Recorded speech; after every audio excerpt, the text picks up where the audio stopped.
تانیسیت کا نیا دور، نیا اسلوب، نئی عورت۔ مرتبہ بشرا اقبال ملک اور حمیرہ اشفاق۔ مضمون روبینہ شاد سے مصاحبہ۔ شاعری میں نئی پاکستانی عورت کی نمائندہ شاعرہ روبینہ شاد آج کل شاعری کے میدان میں اپنا لوہا منوا رہی ہیں۔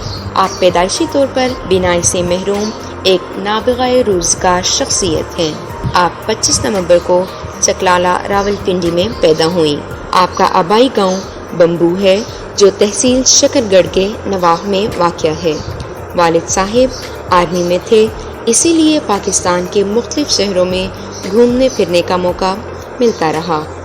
آپ نے المکتوم سینٹر اسلام آباد، جو نابینا افراد کا ایک بڑا تعلیمی ادارہ ہے، سے میٹرک تک تعلیم حاصل کی۔ المکتوم سینٹر میں تعلیم حاصل کرنے کا سب سے بڑا فائدہ یہ ہوا کہ بریل کتب دستیاب تھیں۔ یہ ایک ایسی لکھائی ہے جس میں الفاظ ابھرے ہوئے نقطوں کی صورت میں اوپر آ جاتے ہیں اور نابینا افراد اسے چھو کر پڑھ سکتے ہیں۔ یہ نعمت میٹرک کے بعد پھر میسر نہیں آئی۔ اس کے بعد مارگلہ کالج برائے خواتین سے FA اور BA عام کتب سے جو ان کو پڑھ کر سنائی جاتی تھیں اور حفظ کی مدد سے وہ امتحانات میں کلامی قوت سے بہترین نمبروں سے کامیاب ہوئیں۔ اسکول اور کالج میں بہت سے مقابلوں میں حصہ لیا اور نمایاں کامیابیاں حاصل کیں۔ تقریر کا فن، شعر پڑھنے کا ڈھنگ اور اردو تلفظ کی ادائیگی کا سہرا وہ اپنے کالج اور اسکول کی مہربان اساتذہ کے سر ڈالتی ہیں۔ آپ نے MA اردو بین الاقوامی اسلامی یونیورسٹی اسلام آباد سے کیا اور MA اسپیشل ایجوکیشن سرحد یونیورسٹی پشاور سے کیا اور آج کل گورنمنٹ پوسٹ گریجویٹ کالج میں بطور لیکچرر اردو خدمات سر انجام دے رہی ہیں۔ آپ کا یہ انٹرویو صفیہ شاہد نے یوں لیا ہے جیسے ایک بینا فرد سے لیا جاتا ہے۔ اس انٹرویو سے قارئین کو اندازہ ہوگا کہ روبینہ جن بصارتوں سے مالا مال ہیں وہ دنیا میں بہت کم لوگوں کو حاصل ہیں۔ ان کے سامنے اکثر بینائی والے پانی بھرتے دکھائی دیں گے۔ ادب کی کون سی صنف میں زیادہ دلچسپی ہے اور پسندیدہ شخصیت کون ہے؟ ادب میں مجھے شاعری پسند ہے اور جیسا کہ شاعری کی بہت اصناف ہیں، مجھے ذاتی طور پر غزل سے بہت لگاؤ ہے اور میری وجہ شہرت بھی غزل ہی ہے۔ غزل کہنا عام طور پر مشکل ہوتا ہے، شاید اسی لیے مجھے غزل کہنا اچھا لگتا ہے۔ اور جہاں تک پسندیدہ شخصیت کا تعلق ہے تو جیسے جیسے ادب کا مطالعہ کیا، کلاسیکل شعراء کو پڑھا، ان میں سے 3 اہل سخن نے خاص طور پر متاثر کیا۔ میر تقی میر کا الگ ہی انداز ہے، غالب بھی شعر گوئی میں منفرد مقام رکھتے ہیں اور علامہ محمد اقبال تو میری روح میں بستے ہیں۔ ان کے اشعار وظیفے کی طرح میری زبان پر رہتے ہیں۔ میری کوشش یہی ہوتی ہے کہ ان کے افکار کو مشعل راہ بنا کر ان پر عمل کیا جائے۔ میرے دل میں ایک خواہش سی ہے کہ کسی طرح ان جیسا طرز سخن مجھے بھی عطا ہو جائے، اور یہ صرف کہنے کی حد تک نہیں ہے بلکہ ان کے اس شعر کو تو میں نے عملی طور پر اپنی زندگی کا نصب العین بنا رکھا ہے۔ میرا طریق امیری نہیں فقیری ہے، خودی نہ بیچ غریبی میں نام پیدا کر۔ شعر گوئی کا آغاز کب اور کس سے متاثر ہو کر کیا؟ سب سے پہلے آپ نے کیا لکھا؟ میں شروع ہی سے چیلنج قبول کرنے والی رہی ہوں۔ زمانہ طالب علمی میں ایک ہم جماعت نے غزل کہی تو مجھ میں بھی جوش پیدا ہوا کہ اگر یہ شعر کہہ سکتے ہیں تو میں کیوں نہیں۔ بس وہ دن اور آج کا دن شاعری میری روح کا حصہ بن گئی۔ آپ نے سب سے پہلے جو غزل کہی اس کے کچھ اشعار ہم سے شیئر کیجیے۔ شروع ہی سے اللہ پاک سے دعاؤں کے ذریعے وابستگی رہی ہے اور دعاؤں سے ہی شاعری کا آغاز کیا۔ پہلی غزل بھی دعا یہی تھی۔ اس کا ایک شعر آپ احباب کی نظر۔ اس کے بن کچھ بھی نہیں ہے میرا سونا جیون، اس کے بن کچھ بھی نہیں ہے میرا سونا جیون، میں نے صدیوں سے جو مانگا اسے میرا کر دے۔ کہتے ہیں کہ لکھنا پڑھنا شخصیت میں نکھار لاتا ہے، آپ نے ابھی تک کیا کیا لکھا ہے اور کن موضوعات پر آپ کی نظر خاص رہتی ہے؟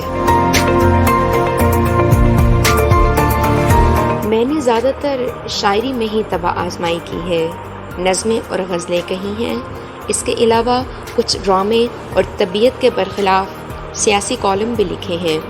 مجھے سیاست سے زیادہ دلچسپی نہیں ہے، بقول شاعر کی محبت تو سیاست کا چلن چھوڑ دیا، ہم اگر پیار نہ کرتے تو حکومت کرتے۔ جہاں تک موضوعات کی بات ہے تو سیاست، معیشت، معاشرت، مذہب اور غزل کے روایتی مضامین میں سب پر ہی لکھا ہے، یعنی کوئی ایک مخصوص موضوع نہیں ہے، تقریباً سبھی موضوعات پر نظر رہتی ہے۔ ادب کسی بھی معاشرے کا عکاس ہوتا ہے، اس حوالے سے آپ کی کیا رائے ہے اور آپ کے خیال میں ادیب معاشرے کے عام آدمی سے کیسے مختلف ہوتا ہے؟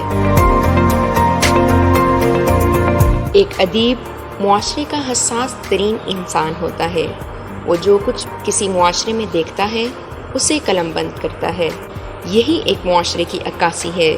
میں اگر اپنی بات کروں تو زمانہ طالب علمی میں تاریخ کے مضمون سے بڑا دل گھبراتا تھا کہ بھلا تاریخ کا ادب سے کیا تعلق ہے، لیکن جب خود شعر کہنا شروع کیا تو اندازہ ہوا کہ ادیب سیاست سے بھی متاثر ہوتا ہے، وہ معاشرت اور لوگوں کے رویے سے بھی متاثر ہوتا ہے۔ ہم بجا طور پر یہ کہہ سکتے ہیں کہ ادیب کبھی بھی معاشرے سے کٹ کر نہیں لکھ سکتا، جیسے آج کے سائنسی دور میں ایجادات بطور ضرورت اور بطور موضوع دونوں طرح سے ادب کا حصہ بن رہی ہیں۔ مثلاً آدھا مصرع میرے میسج میں لکھا رہتا ہے، اور کسی نے کیا خوب کہا ہے کہ اس کا نمبر نہیں کسی نے لیا، لوگ سمجھے کوئی پری ہوگی۔ تنقید کا مضمون پڑھتے ہوئے کسی مغربی مفکر کا قول پڑھا تھا کہ ادیب ایب نارمل ہوتا ہے، وہ عام لوگوں سے ہٹ کر چلتا ہے، اس کی سوچ ان سے مختلف ہوتی ہے۔ عام انسان کسی واقعے کو دیکھ کر بھول جاتا ہے، ادیب کے دل سے وہ واقعہ تب تک نہیں نکلتا جب تک وہ اپنی شاعری یا نثر میں اسے سمو نہ لے۔ جیسے پچھلے سال معصوم زینب کو جنسی زیادتی کا نشانہ بنایا گیا تو اس درندگی کے حوالے سے لکھا تھا کہ یہ جو دنیا ہے اس میں روز نیا ایک تماشا دکھائی دیتا ہے، روز چیخیں سنائی دیتی ہیں، خون بہتا دکھائی دیتا ہے۔ معاشرے میں عورت کے مسائل کے حوالے سے آپ نے ابھی تک جو لکھا ہے اس میں سے کچھ شیئر کیجیے۔ جی کافی کچھ لکھا ہے، ایک غزل کی کچھ اشعار پیش کرتی ہوں۔ روایت سے بغاوت کر رہی ہوں، جفاؤں پر شکایت کر رہی ہوں، کھڑی ہو کر ہواؤں کے مقابل چراغوں کی حفاظت کر رہی ہوں۔ میرے حق میں نہیں بولے گا کوئی، سو خود اپنی وکالت کر رہی ہوں۔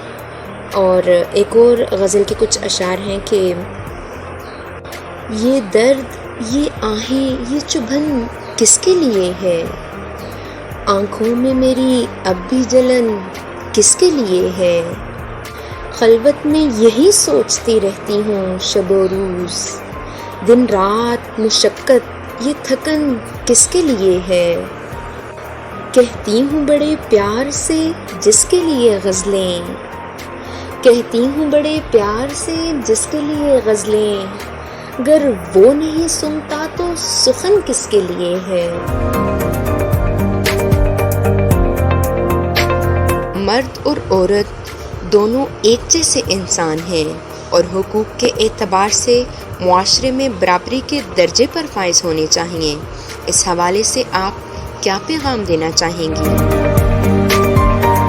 میں یہ سمجھتی ہوں کہ خواتین کی آزادی کے نعرے تو بہت بلند کیے جاتے ہیں، اسمبلیوں میں نمائندگی دی جاتی ہے، مگر عورت اگر وزیر بھی ہے تو وہ اپنے ان پڑھ شوہر کے سامنے بول نہیں سکتی۔ بہت بڑی بڑی مثالیں ہمارے ہاں موجود ہیں۔ یہی ہمارے معاشرتی رویے ہیں کہ ایک عورت کو اپنی مرضی سے ووٹ دینے پر اس کا شوہر چھری سے تشدد کا نشانہ بناتا ہے۔ طاہرہ سرا صاحبہ کا ایک پنجابی شعر اس حوالے سے مجھے یاد آ گیا ہے۔ وہ کہتی ہیں، خبرے طاہرہ پیار دی کیڑی منزلے، سب کچھ میرا ہے پر مرضی میری نہیں۔ کہنے کو تو ہم حقوق نسواں کے بڑے علمبردار بنتے ہیں، مگر جب حقوق کی وصولی کی بات آتی ہے تو سب کچھ مردوں کے کھاتے میں جاتا ہے۔ دہیز دے دیں گے لیکن بیٹی کو جائیداد میں حصہ نہیں دے سکتے۔ اور بھی بہت سے مسائل ہیں جو توجہ طلب ہیں۔ معاشرہ آج بھی مردوں کا ہی ہے۔ یہ ایک فرسودہ خیال ہے کہ عورت کمزور ہے۔ آج کی عورت مرد کے شانہ بشانہ کھڑی ہے۔ اس حقیقت کو تسلیم کیا جانا چاہیے کہ بطور انسان عورت کے حقوق اور ضروریات کسی طور بھی مردوں سے کم نہیں ہیں۔ جیسا کہ عورت آج بھی بہت سے معاملات میں سفر کر رہی ہے، تو حقوق نسواں کی جس تحریک کا آغاز مغرب سے ہوا ہے، آپ کے خیال میں اس سے مشرق و مغرب کی عورت کو کوئی فائدہ حاصل ہوا ہے؟ اگرچہ مجھے براہ راست مغرب کا سفر کرنے کا موقع تو نہیں ملا، لیکن جتنا پڑھا سنا ہے اس کے مطابق مغرب میں عورت مشرقی عورت کی نسبت زیادہ مختار، آزاد اور طاقتور ہے۔ اسے نہ صرف اپنے حقوق کے لیے آواز بلند کرنے کی اجازت ہے بلکہ حقوق حاصل ہیں۔ اگرچہ ہمارے ہاں بہت سی چیزیں عورت کے حوالے سے تبدیل ہوئی ہیں، مگر مزید تبدیلی کی بھی ضرورت ہے۔ حقوق نسواں کی تحریک نے ہی عورت کو یہ شعور دیا ہے کہ وہ اپنے وجود کو منوائے اور اپنے لیے آواز اٹھائے۔